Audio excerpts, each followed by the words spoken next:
Alright guys, HyDra again today. Hope you're doing well and enjoying your day so far. Massive talks over the last couple of months about a potential return to competitive play for some of the biggest names in Call of Duty esports history, especially Scump and Formal. T2P have been at the primary part of these discussions. Formal says that he might consider it if the time is right, and Scump certainly implied even going into this season that he was very heavily considering a return. Now though, Scump seems to have had a change of heart and says to Hex that look, whatever money you want to pay me, it's going to take an awful lot to get me out of retirement, especially possibly given the way this OpTic Texas team is currently trending. Very much enjoyed your thoughts in the comments below. Hit the like button if you enjoy. Subscribe if you're new as always. I would greatly appreciate it. This I wanted to mention for you guys. A glitch spot here on Karachi. What do you guys think about this? These exist on plenty of different maps, but here we are. I mean, again, this is one of those spots. It shouldn't really be a thing. It's a pixel gap here in the wall where you can see if someone's coming up the staircase here on Karachi. That's where we are. We're kind of on the staircase up to the top side over here. And you'll see another example of these gaps here in just a second. They kind of exist all over the place. But yeah, this is quite the pixel glitch to use to hold the flank in this case.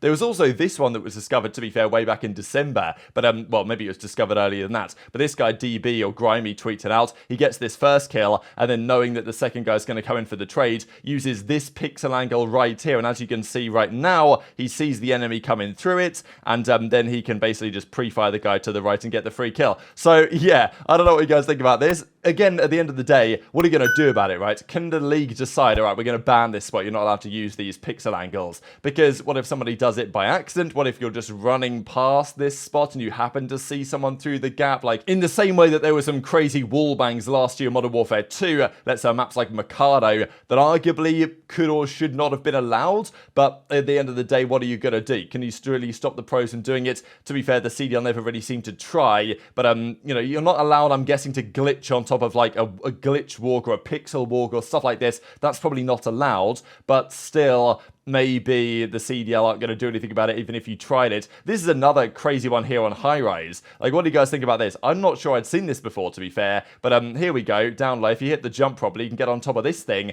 and get a, I mean, this is just a phenomenal little angle. You can hop on straight away, get the first killer, and then even this, blowing up the barrel. I mean, like, you gotta say it's a bit cheesy, is it not? That you know the second guy's over there as well, get the first kill, and then just slam this barrel, and then it blows up the whole canister, and you get the free two-piece. Like, yeah, I don't know about that one. But maybe that is why it would be nice if we had other maps potentially arriving into the competitive rotation at some point, but for now, that does not seem to be the case for now, at the very least. These are some of the AR players as well. This is the Breaking Point AR player ladder so far. Look, at the end of the day, we've had 3 to 4 league matches, but maybe we're going to see here are trends that might be expected to continue. Cellium's number 1, Dashy's number 2.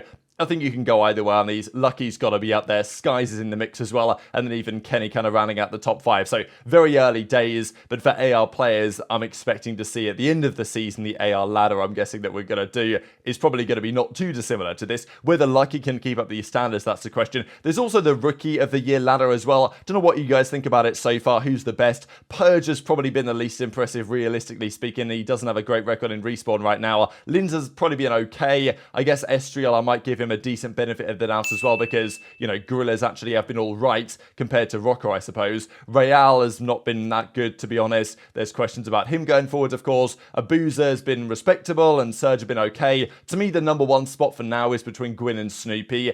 I think that for now, sure, Gwyn can be number 1, and I think that based on overall performances so far, individually speaking, he probably deserves it, especially on the way that, you know, he clutched up in that round 11 to take down Vegas. But I don't expect this to be maintained over time, just because Boston are a better team, I think. And I don't know if Ravens, at the end of the day, if you want to be Rookie of the Year, you've probably got to do kind of well. And if Gwyn is going to be on this Ravens team that doesn't really get any results, then it's kind of tough for him to be Rookie of the Year overall, I would say, compared to Snoopy, who is technically a rookie. I think the CDL put a rule into play that if you've played more than 3 series last year, you're no longer a rookie. Snoopy played precisely 3 series at last year's World Championship, so he still counts as a rookie, and to be honest, he should probably win it this year based on the evidence and just the fact that Boston are probably the best team out of these. But then again, who knows? What if Ravens have a collapse and somebody swoops in and picks up Gwyn to a top team? Then maybe, you know, a different story is on, or maybe Ravens just turn it around and actually end up kind of good, which I think they could with potentially 1 or 2 changes. But speaking of Clayster and his team, there's been lots of talk about players in Clay's generation, in a way, making a return at some point to competitive play. Clay has obviously been not keen at all to step away from competing. He wants to compete as long as he realistically can, and he's still got the passion to do so. The reason why the reason why Scump really stepped away, not because they lost the ability, and that's very evident in Formal's gameplay in Halo the last couple of years, more so they lost the drive, they lost the passion, the game wasn't as fun. Certainly in the kind of immediately post-pandemic world, when it was all online, there were no LAN matches, it was difficult, right? And Formal admitted himself that he was kind of winding down in some sense in terms of his commitment and his drive, and that's something you definitely need, especially nowadays, to maintain a very high level of competition. But Formal's been talking about this recently. He actually mentioned that, you know, a return to COD is not out of the realms of possibility if the circumstances were correct, but he just thinks it'd be a tall order because, you know, in COD, the grind is pretty big. He actually said that in Halo, they take it seriously, but the grind in Halo in terms of practice regime and all this type of stuff is not quite what it is in Call of Duty, and it would take, you know, a great game and obviously a great team as well for that to occur. And the issue, I guess, really for Formal and Scump, given where they are in their respective careers now, is that if they were to return, they would only return to play on OpTic, right? Like, Formal is never going to come back to COD and play on a different organization in the same way that when he went to Halo, he, to be fair, very briefly played for teams such as, you know, FaZe and, like, was it SSG or whatever he was on briefly, but clearly the intention was, and that was just not like a loan arrangement, clearly the intention was for him to, you know, weasel his way into the OpTic Halo team, which eventually happened when they got rid of Pistola. Formal came in, and that, of course, was the plan.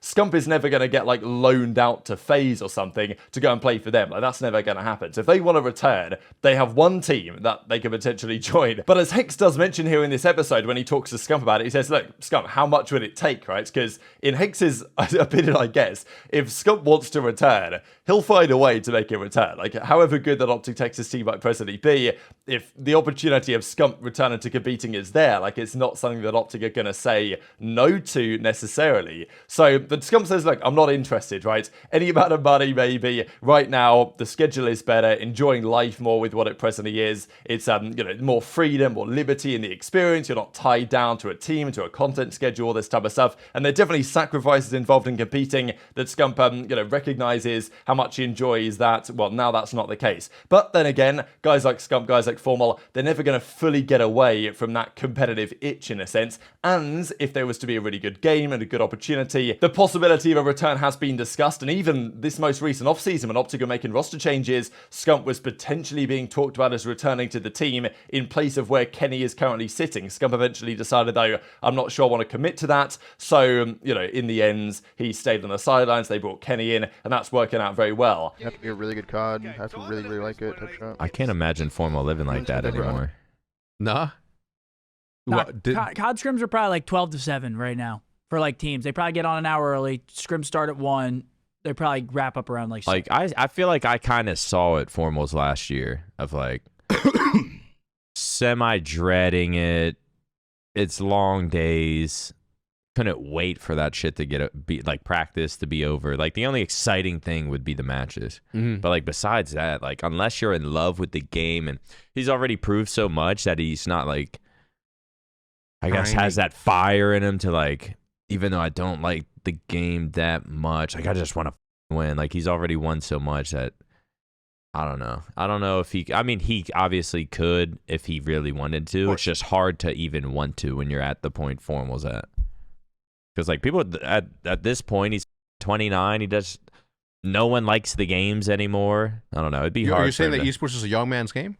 A little bit. I just think once you're around it so long and you've played so many CODs and you've experienced the good CODs and the bad CODs, and now every COD seems so redundant. It's the same shit. And yes, you do get bored of it, and that makes it so much harder to go through these 7-8 hour days. Then you're forcing yourself. Then you're not playing as good as you can because you're forcing yourself to do it. Yeah, it's like, what do you know? Huh? I'm kidding. The flow state's harder Shit, I was to forcing achieve. myself, still dropping 1.2.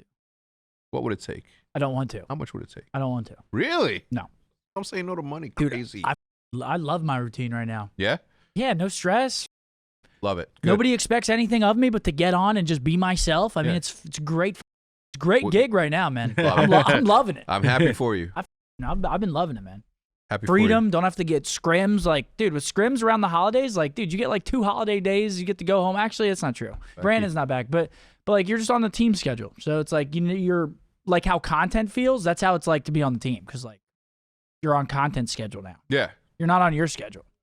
You're Yeah. on content schedule. You're on practice schedule. So I've been loving it, man. After however many years of competing, it's been a nice change of pace. I can't lie. So Scump does now seem pretty set in his opinion that he's not going to make any changes here, that he's going to be committed to being on the sidelines, right, and no longer competing going forwards. This from Chris's hidden, I think when Scump won that, probably when they were doing the off-season stuff during the off-season, like the hits and stuff put on the Black Ops 2 throwbacks, managed to farm 6,000 likes from saying that OpTic Scump was potentially going to return again, and I'm sure people would love to see it. Is it a good idea though? Possibly not, and arguably it's time to kind of let the next generation of OpTic guys come through, especially because Scump isn't going to go and compete for another team. But look, Hex, if Scump wanted to do it, Hex would say yes, I would imagine. But Scump obviously said to Hex that like he's not interested. He's kind of over it now. He's kind of gone through his period maybe of thinking, do I come back? Do I not come back? And it's maybe settled into the fact that, you know, it makes more sense for him to just do what he's doing now. And that makes a fair bit of sense as well. And I guess it would be helped to some degree, Scump's decision on this, by the fact that OpTic Texas are looking good, right? At the end of the day, if OpTic Texas was struggling, you know, if they were looking like they weren't going so well, they needed maybe a flex player or like a slower SMG player to step in and save the day. I'm sure Scump be sitting there thinking, damn, well, maybe I could just come out and retire for a couple of months and play the game for a little bit because, you know, he seems to like this game more than he has done for the last couple, which obviously makes sense because the game, I think, this year is better. Whether it will continue to be that way going forwards, because I think it would take like a pretty spectacular title to get these guys to come back again. Formal certainly made that clear himself, and Scump seems pretty set in his ways that he's not going to be changing anything, especially with how things currently are. But then again, you know, Black Ops 2.5 or whatever, Clay has definitely implied that he wants to stay around to compete in this. But in Clay's position, if he's got to compete for a team at the lower part of the league making minimum salary, maybe that doesn't make much sense. Whereas if you're formal or whatever, then you're going to theoretically come into OpTic and make a good money. But of course, that requires a roster change for the current team, and that doesn't exactly seem especially likely at the moment because OpTic are looking good. 11-5 map win-loss, 3-1 so far in the league. And look, on paper, this team I would say is the best roster they've really built since, you could argue since the Dynasty, but definitely of the CDL era, I would say that this OpTic team is the best they've really put together. With Pred and Shotzzy and, you know, Dashy and Kenny, it's just such a good team on paper. They should have good success this season, and, you know, if Formal was to come back in, you know, what change would that imply? Probably Dashy wouldn't be able to be there any longer. Maybe they would be. They could kind of run it back from the Cold War days, but I'm not sure that's the greatest idea. And if Scump was to return, I'd prefer him in that kind of like flex role, but that's where Kenny currently resides and is obviously a massively important part of their success. The leadership element of the team as well that Scump never necessarily brought to the table so much. So, you know, I don't really see where it fits in. But yeah, according to Scump, we kind of have to respect the fact and appreciate the fact that those guys' careers, at least from a Call of Duty perspective, are more than likely going to be done. And, you know, we've already known this for a long time. I don't think anyone was really ever expecting Scump to actually return. Maybe there's a little bit more chance the Formal could potentially do it if the circumstances arise. And of course, like, you imagine if Formal was to actually come back to the OpTic COD team, however well that would work out, you not think he might have a few words with Scump and say, do we want to run it back one more time? So I want to turn to your thoughts and all this stuff in the comment section below. Just one final thing to close up with here for you guys. The Latin American BPL server is now up and running officially, north and south as well. So I know that Easymac's been working on so many servers, right, and trying to keep them all properly managed because, understandably, when there's tens of thousands of players in these servers, there's going to be problems, there's going to be issues, and I'm sure all the boys are doing a great job managing it. But yeah, Latam's up and running now, so if you guys want to get involved, basically, if you go to breakingpoint.gg/BPL, like, that's the FAQ page, and all the links are there to the respective Discords around the world. So if you guys want to get involved in what is basically an 8 server, then feel free to do so. Hit the like button if you enjoyed, subscribe if you're new, take care, and I'll see you next time.